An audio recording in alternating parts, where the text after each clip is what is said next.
Flores estamos encantados de traer a nosa música a este acto. Remataremos esta nosa primeira intervención musical coa actuación dos nenos e nenas da Orquestra de Cartón da Orquestra de Crin, que traen os instrumentos de cartón para mostrarvos como se inician neste proxecto, no proxecto Son das Flores. Queremos agradecer a Asociación Galega de Dano Cerebral por ternos convidado a participar neste acto e aproveitamos tamén para desexarlles que sigan cumprindo moitos anos máis. Moitas grazas.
Que tal? Moi boa tarde, merecidísimo aplauso para Son das Flores. É unha auténtica ledicia dar nosa benvida a este acto que vai ser moi emocionante e tan especial de celebración dos 25 anos da Asociación Dano Cerebral Santiago de Compostela ou Sarela, porque eu penso que aínda que pasen outros 25 anos aquel primeiro nome pois seguirá acompañándonos. Grazas ás autoridades, representantes institucionais que nos acompañan esta tarde, por suposto tamén as persoas con dano cerebral e as súas familias, que son o porqué de todo o que ven pasando estes últimos 25 anos, as esos profesionais que camiñan o seu carón cada día, as entidades colaboradoras, as persoas voluntarias, grazas a todos e todas que pertencedes a esa grandísima familia e grazas tamén a toda esta rapazada que virá un rato despois para que sigamos disfrutando da súa música e que baixo o lema Música que Transforma pertencen a Son das Flores, que é ese proxecto pedagóxico, musical, social que nació no Colexio de Educación Infantil e Primaria Vicente Risco de Vigo e que demostra como a música pode ser esa grandísima ferramenta e tamén unha ferramenta de cambio e de crecemento persoal. Son das Flores fomenta valores cos que a Asociación Dano Cerebral de Santiago de Compostela está ao 100% a constancia, a responsabilidade, o esforzo, a empatía, a importancia de camiñar todas xuntas. Grazas por compartir ese talentazo que tedes todas e todos connosco. E como decía, hoxe celebramos non só unha data, sino 25 anos de moitísimo esforzo, de moito traballo, de camiñar xuntas. Celebramos que 25 anos pues, un grupo de Pais, nais, de familias e de especialistas xuntáronse un único objetivo que é mellorar a vida das persoas con dano cerebral. Un camiño que comenzou grazas a esa iniciativa e cunha convicción clarísima. Unha vida salvada merece vivirse con dignidade.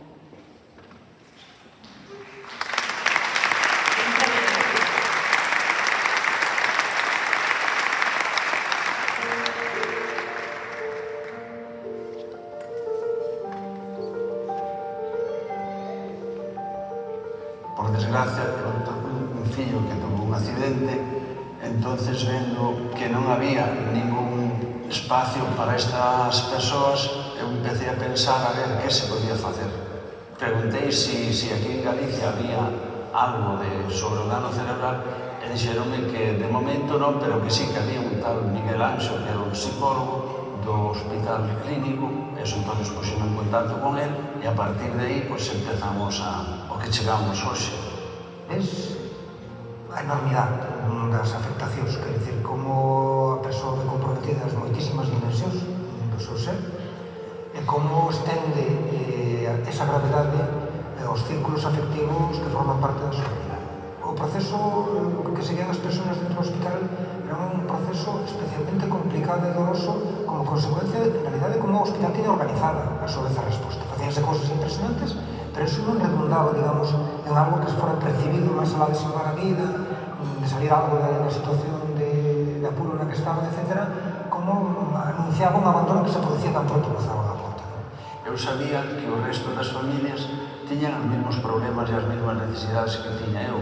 Entonces non pensei solamente en mí, no meu fillo, sino que pensei no colectivo, que había unha necesidade e que había que solucionala. É dicir, isto foi o comenzo. Entón, vas identificando, vas tendo persoas afectadas e xente nova, e, por tanto, tamén familias novas. Un día vedes que claramente hai que modificar cousas, que necesitamos dotarnos de un instrumento que sea capaz de facer presión sobre aqueles que teñen a capacidade de decisión e de formular unha alternativa general e de darse apoio mutuamente.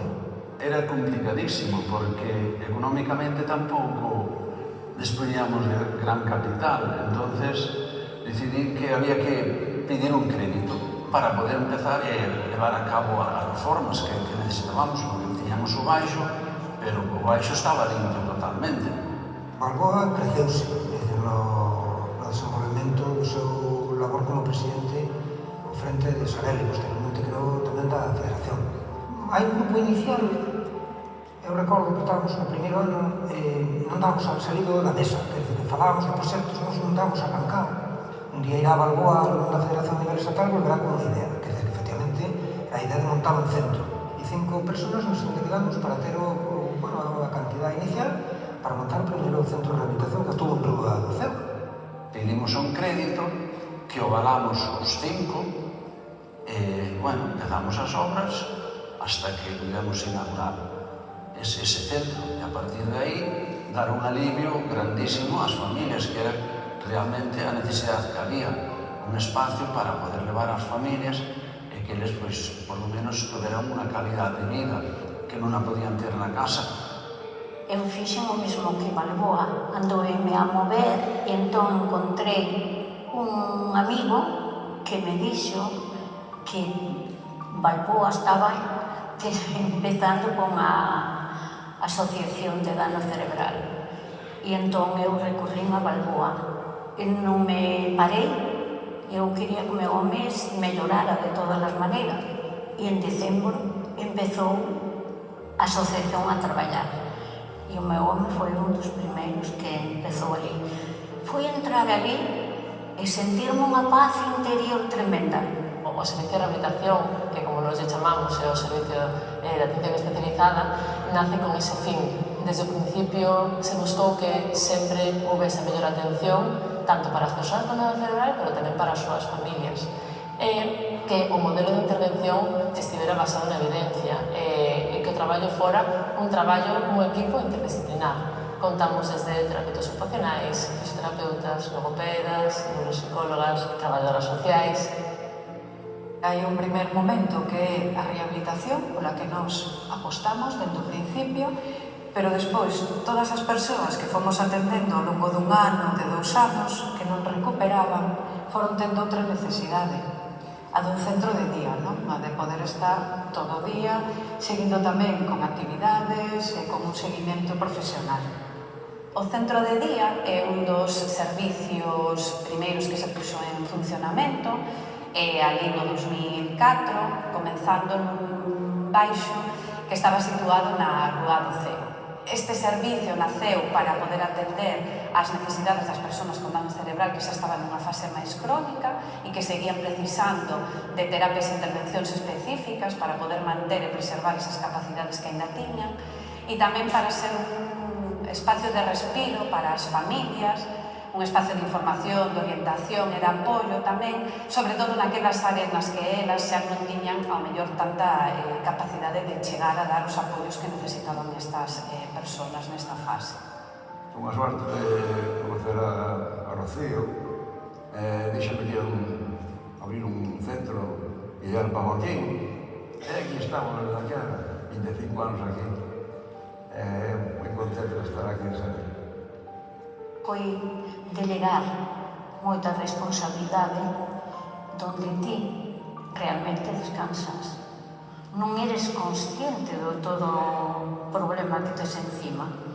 Entón, iso de que che deran unhas pautas a seguir como e despois delegar moita responsabilidade. Para min foi un descanso terrible mental, psicológico e físicamente. Para recordar antes, Balboa, o gran logo que tuvemos durante estes últimos 25 anos foi gracias á colaboración tamén inicial de Uki Permuy. Acordaste de Uki e o nome de Sarela saliu polo río Sarela de Santiago, que era pois como un curso, non? Unha aula constante, a sinal de vida, e como transmite o río pois tamén as etapas todas polas que podedes ir pasando os familiares.